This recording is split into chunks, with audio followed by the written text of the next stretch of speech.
Alright guys, good morning. It is Wednesday, and sorry about yesterday and no video, but I think everything on there was pretty self-explanatory. Um, so today you're going to complete the first half of the multiplication by 4. So you're going to count 5 rows and you're going to complete those 5 rows. Then you're going to read a new ReadWorks passage, which is on antibiotics. Then you're going to answer questions 1 through 5, and then you're going to complete the first metaphors page. For writing, you're going to be writing your second body paragraph. So this will be your third total paragraph. So your second body paragraph is your second reason. And so by today, you should have 3 paragraphs, 5 to 8 sentences. For math, it is focusing on how to read and analyze pie charts, and we'll kind of go over that a little bit. Then silent read for 20 minutes, and any of the Google Classroom links. I did not post any new links this week just because I know some haven't accessed the previous ones. But if you are looking for new videos, you can just log into BrainPop and kind of look around for yourself and find something that you're interested in. Let's go over the first little page.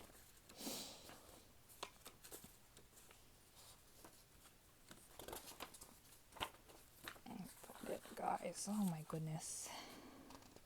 There we go. There's pie charts. Okay. So those bar graphs yesterday. Okay, so the first page on pie charts kind of gives a scenario. So a group of kids spent a week at the Big Tree Summer Camp. At the end of the week, the counselors asked campers what their favorite part of camp was. The pie graph shows their responses.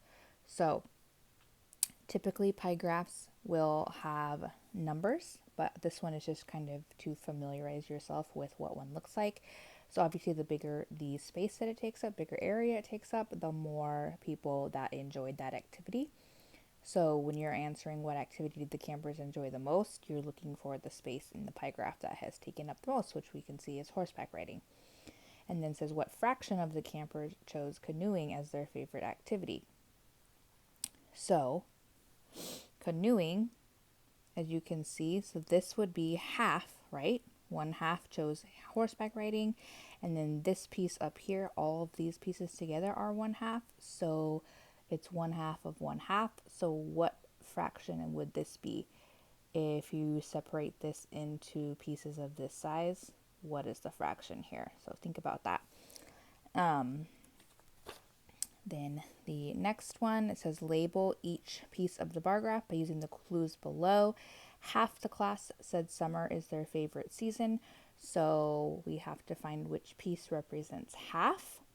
And then it says 1/4 of the class voted for fall, so which piece, if we were separating this into 4 pieces, which piece would be 1/4? And then it says the rest of the votes were split evenly between winter and spring.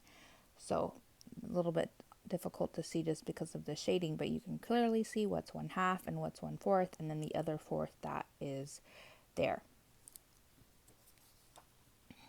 Okay. And so this was yesterday's metaphor page, so it's very similar to the similes page. So you're looking at the picture, and then remember that metaphors compare two things, but they don't use like or as. So if you were looking at, say, my red hair, Miss Q's red hair is fire. I did not say it is like fire. I didn't say it is red as fire.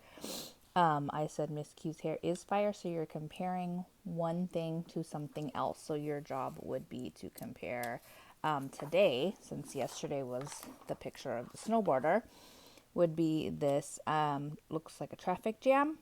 So then you are writing metaphors based on this picture. And then you're writing metaphors about the topics here. So you would say like, the rain is, and compare it to something. And then again, this was page 3 that you should have finished yesterday. Then today you will count down 5 rows and you will complete those. And these are super good practice. And honestly, if you keep them, you could make flashcards for yourself and practice and just ask yourself a couple times a day some of your some of your math facts. It's a really good way to practice. And here is your writing, which again, you should be on your third total paragraph. If you have any questions, you can post on Google Classroom or have your parents send a message. Anyway, have a great Wednesday.